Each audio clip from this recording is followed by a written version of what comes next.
Hey everybody, I'm just gonna throw this one out here, this little video. This is gonna explain a little bit about why you don't want to use some cheap parts, Amazon parts, universal fit parts.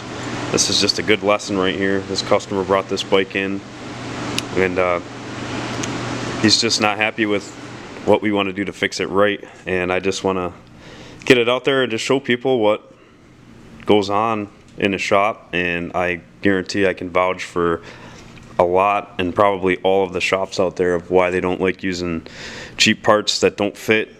It's not what some of these bikes are made for. There's not a lot of room to hide wiring on these bikes, and we get a lot of bikes in that, guys tinker with it. They obviously don't know what they're doing, and save it for the professionals. If you don't know what you're doing, don't fix it. Seek out some help.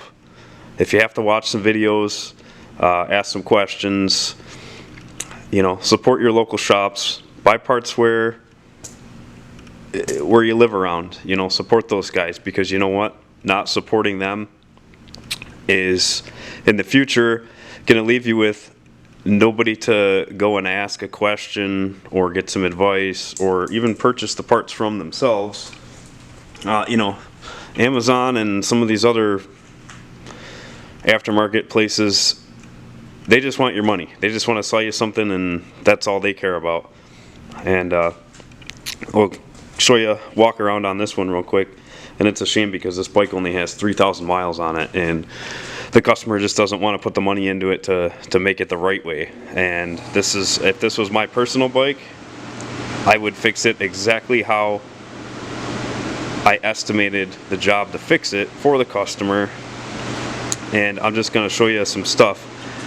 We took this stuff off of the bike.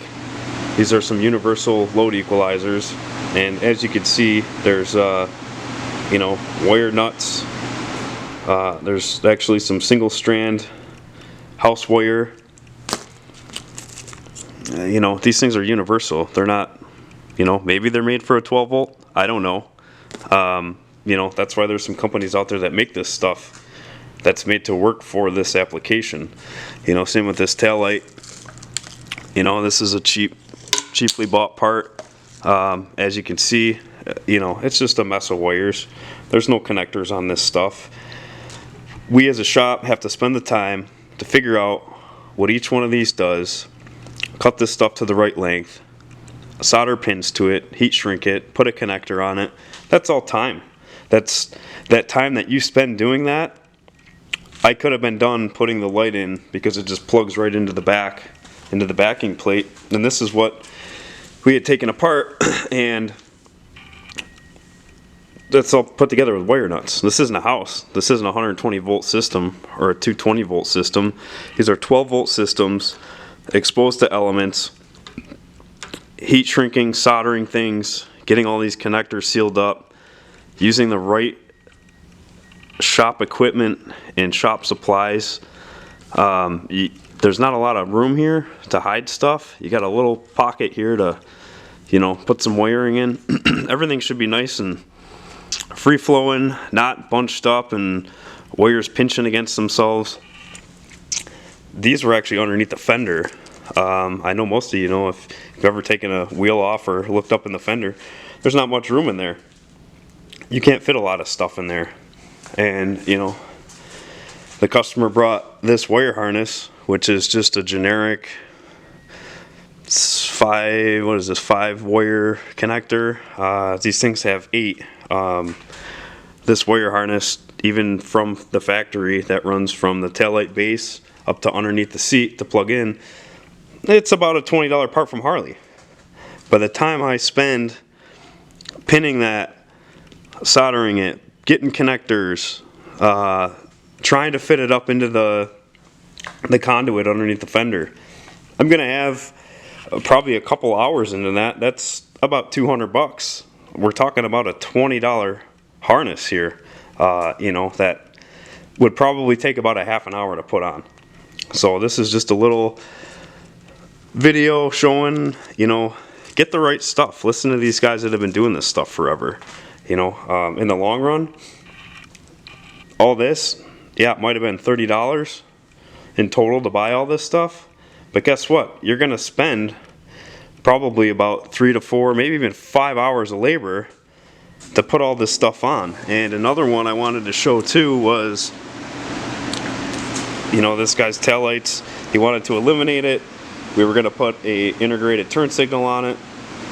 Took all this stuff off, like I said, underneath the fender. And he had an issue with the front turn signal not working. And again, it had a set of aftermarket LED inserts in it.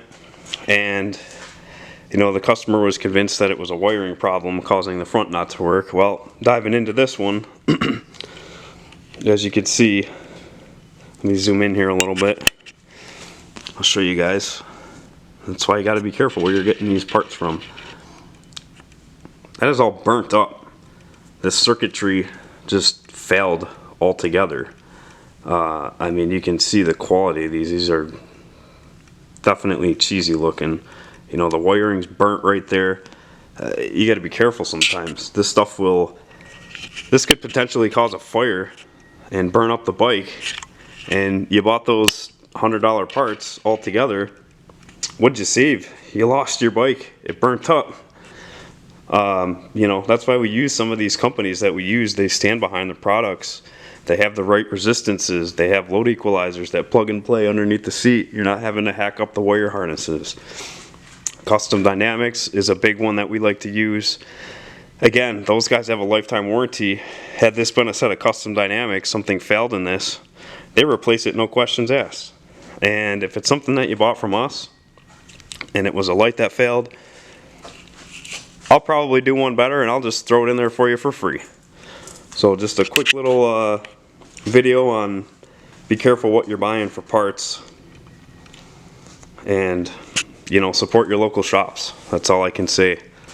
So thanks for watching, guys. Hope this helps out.